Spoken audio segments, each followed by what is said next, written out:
Assalamualaikum warahmatullahi wabarakatuh.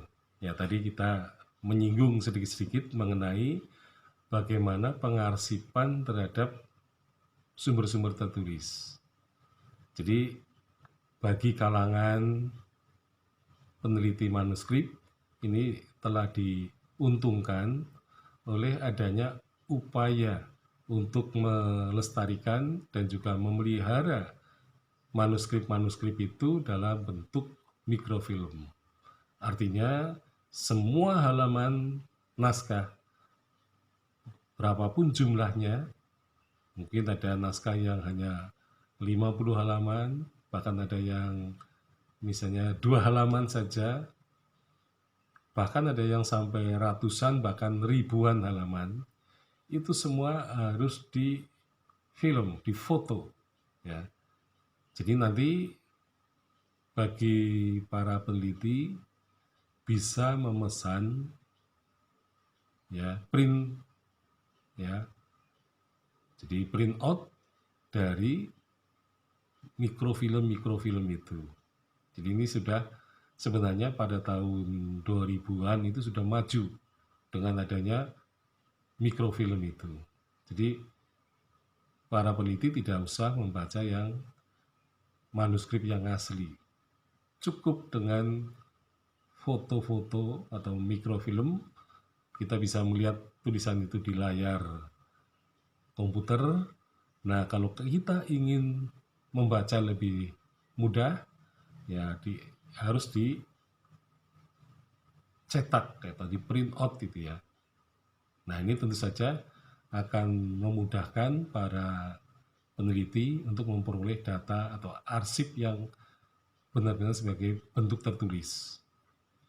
Nah, kita tidak tahu apakah arsip nasional sudah mencapai tataran itu, yaitu telah melakukan mikrofilm. Kalau surat kabar sudah di mikrofilm. Nah, kalau arsip belum, maka ya ini suatu tanda tanya besar. Ya, mengapa arsip tidak dibuat mikrofilmnya? Ya, jadi kemungkinan besar mengapa arsip tidak di mikrofilm, nah ini karena berkaitan dengan ya mungkin termasuk monopoli ya pengetahuan. Karena selama ini arsip-arsip nasional itu kalau kita cari di lembaganya, itu bisa jadi kita tidak akan menemukan arsip-arsip itu. Karena arsip-arsip itu dimonopoli oleh seorang peneliti. Jadi kalau dia pinjam, maka ia akan bisa menyimpan lacinya di laci di arsip nasional, kemudian dia bisa pulang ke kotanya itu. Nah, bagi orang yang ingin membaca arsip itu, maka harus menunggu sampai si peneliti itu selesai membaca seluruh arsipnya. Jadi rupa-rupanya arsip itu tidak, ya sebenarnya bisa dikopi asal jadi memang ada orang yang bisa memesan fotokopi dari arsip-arsip itu. Ya, tetap tentu saja dengan rayuan atau dengan memberikan harga yang lebih mahal, ya, sehingga mereka mau fotokopi itu. Nah, sebenarnya kalau sudah dalam bentuk mikrofilm dan sudah dibuat misalnya katalognya, maka orang tinggal memesan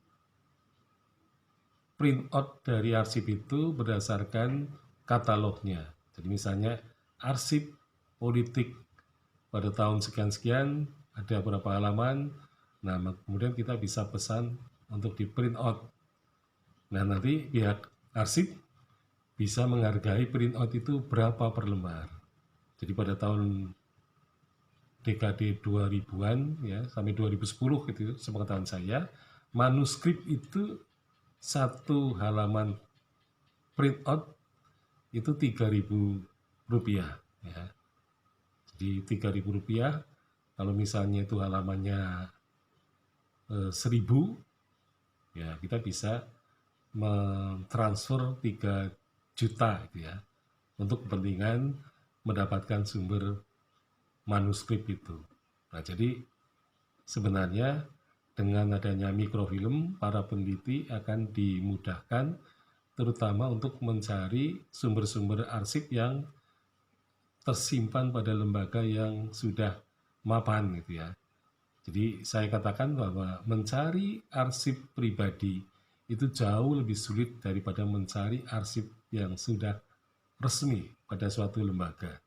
Karena akan dengan cepat bisa menelusuri dan menemukan. Tetapi kalau arsip pribadi, tentu saja orang-orang yang memiliki arsip itu akan bertele-tele, akan menolak secara halus ya, agar arsipnya itu bisa dipinjam atau dikopi. Karena seringkali mereka juga takut jangan-jangan di dalam arsipnya itu ada upaya-upaya yang tidak benar dilakukan ketika seseorang sedang menjabat ya. Jadi misalnya proyek tertentu arsipnya ia simpan sendiri supaya jangan sampai kalau ia melakukan korupsi misalnya, maka tidak akan ada orang yang mengetahuinya. Nah itulah seringkali pejabat-pejabat Indonesia kalau pensiun seringkali membawa arsip-arsip kantor ke rumahnya untuk melindungi dirinya dari tangkapan ya mungkin kalau sekarang KPK gitu ya. Jadi mereka takut diketahui telah melakukan korupsi pada waktu yang lalu. Sekian, Assalamualaikum warahmatullahi wabarakatuh.